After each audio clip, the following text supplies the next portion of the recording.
Flowing beneath the wispy, rain-laden clouds that inhabit the valleys of Kibithu and Wolong, the Lohit River bears testimony to a bitterly fought epic battle in the days of valor, guts and glory, late in 1962. Lohit, the river known as Nigichu in its upper reaches, is the easternmost tributary of the great Brahmaputra. Its banks have witnessed centuries of trade and cultural discourse between two great civilizations, India and China. It is also a mute witness to those ghastly and gloomy days of 1962, when these same countries, now young and emerging republics, fought a war that lasted little under a month. In essence, the war was fought due to the legacy of British imperialism, which the young Indian democracy had inherited, as well as the growing nationalism in the young Communist Republic of China, which set out to undo the perceived historical slights it had received from Western imperialist powers. The seeds of conflict were sown during the highly inconclusive Shimla Conference of 1914. This conference was an attempt by a school of British diplomatic thinking that aimed at ensuring an adequate buffer between the British Lion and the Russian Bear. The conference was attended by representatives of Great Britain, China and Tibet, and the convention initialed by all. Later the Chinese withdrew on the ground that they could not agree on the boundary between inner and outer Tibet. They raised no objection to the Indo-Tibetan boundary. This contradiction in views led to a brutal and short war in 1962 between India and China. Thus the small and obscure hamlets of Sirijap, Chushul, Rezangla, Tawang and Wolong shot into national and international fame. While the Chinese preparations were advanced, our preparations were limited and by some accounts slow. This was most graphically seen in the command and control arrangements under which our units fought. In October and November 1962, a span of little under 2 months, the Wolong sector saw 3 brigade headquarters, 2 divisional headquarters and 2 corps headquarters control the battle in India's easternmost bastion. The only headquarters that remained in command throughout was the Eastern Command, located at Lucknow, which could do little to influence the battle in the faraway Northeast Frontier Agency, NIFA in short, now known as Arunachal Pradesh. The infantry battalion, 6th Kumaon, was inducted into the Wolong sector in April 1962. Thus, in September 1962, when war was fast approaching, there was a new battalion in defense. Much to their credit, these brave sons of Pithoragarh and Almora gave a good account of themselves in the final battle. The 62 Infantry Brigade, which is located at Ramgarh, was ordered to mobilize its units in mid-September 1962. Its 3 units, the 4 Sikh, the 4 Garhwal Rifles and the 2nd 8 Gorkha Rifles were mobilized and were earmarked for the Wolong, Nuranang and Along sectors respectively. The 6th were inducted into Wolong in early October 1962. 2 Assam Rifles was already in location implementing the forward policy. It was tasked with establishing posts on or as close to the McMahon line as possible without getting into any confrontation with the Chinese.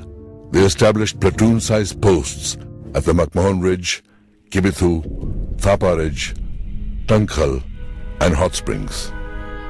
In order to see the Battle of Wolong in its correct perspective, it is necessary to understand the harshness of the terrain beneath the veneer of natural beauty.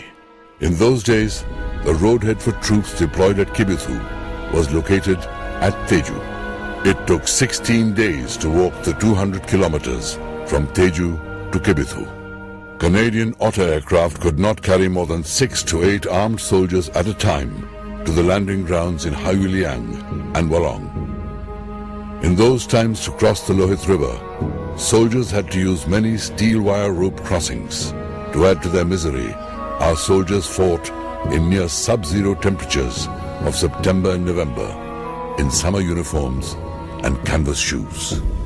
When we look back at those demanding days, we can clearly visualize the way in which the battle unfolded.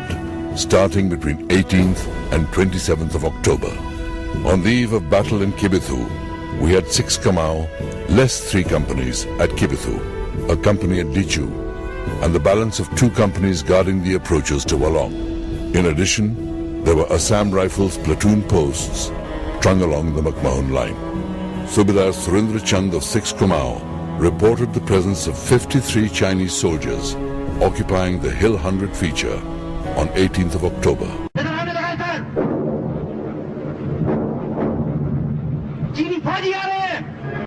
Colonel Madhia, the commanding officer of 6 Kamau, took immediate action and ordered the Assam Rifles platoon at Thapa Ridge to occupy defenses at Hill 90. The brave soldiers of 2 Assam Rifles silently approached Hill 90 that night and took up defenses before dawn broke. Sensing that things might go amiss, the commanding officer also ordered a platoon of his company deployed at Dichu to occupy defenses at the McMahon Ridge. They joined the already present Assam Rifles platoon by the evening of October 19th. All hell broke loose on the evening of 21st October. Around 7 p.m., the company commander of the Kamaui Company at Dichu received reports of lights approaching the McMahon Ridge. Major Gaumathi Nayagam realized the Chinese intentions and immediately rushed to the McMahon Ridge along with the platoon, leaving a platoon to guard the approach from Taluk Pass. The eerie silence was broken precisely at 11:30 p.m. when the Chinese commenced bombardment of our positions at the McMahon Ridge. The first attack launched was at 1 a.m. on the 22nd of October. After heavy fighting that lasted 4 hours, the attack was beaten back. Quickly following up with another attack at the break of dawn, the Chinese suffered heavy casualties before being beaten back once again. Having provided the necessary defense, this position was ordered to withdraw at 9:30 a.m. The short engagement of 6 hours produced many heroes. Nayak Bahadur Singh of 6 Kamau and Naib Subedar Jagandhoj Limbu of 2nd Assam Rifles were both awarded the Veer Chakra for displaying great courage and bravery beyond the call of duty. That same evening, orders were received by the garrison at Kibithu to withdraw to Walong. इतनी जानें खतरे में नहीं डाली जा सकती। Tiger तुम जल्दी निकल आओ, नहीं तो तबाह हो जाओगे। This relatively simple operation also produced its share of brave hearts. Lance Naik Purna Bahadur was sent to deliver the orders of withdrawal to the platoon at Tankhal. He was awarded the Veer Chakra for this singular act of allegiance to duty that saved the detached troops of Tankhal post from falling into Chinese hands. In this brief action at Kibithu, almost 60 Chinese soldiers were silenced, while 5 of our own were killed. The Kibithu garrison withdrew in an orderly manner. They also gave the Chinese a taste of things to come as they followed us towards Namti on the outskirts of Walong. Namti. Even today, Namti will resonate in the ears of the Chinese and ring bells of fear in their soldiers and commanders alike. Just a stone's throw away from Walong, the Chinese were probably contemplating a quick victory when their happiness turned to sorrow. The Chinese were quick on the heels of the retreating garrison of Kibithu. Overconfident, they stumbled into our well-coordinated positions at Ashi Hill, which was screening the defenses of Walong.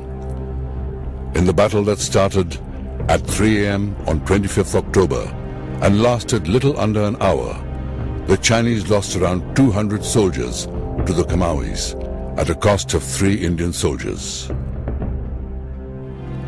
Our screen position was ordered to withdraw at 4 a.m., its task accomplished most successfully. The Chinese regrouped and progressed towards Walong, only to encounter the well-coordinated defenses of the 4th Sikh at Namti.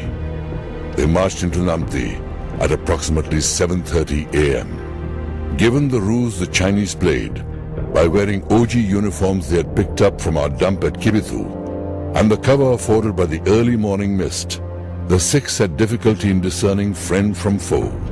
As the haze lifted, a long column of 600 to 700 Chinese was found milling around the wire obstacles in Namti.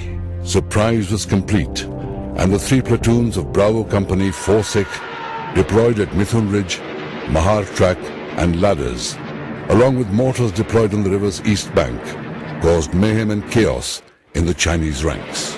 They lost more than 200 in this short engagement. They then set fire to the long and dry grass, under cover of which they managed to retrieve and cremate their dead. It was around this time that the brave Gorkhas joined the fight. 2 companies of 2nd Aid Gorkha Rifles were inducted into Wallong, and a company each was assigned to both banks.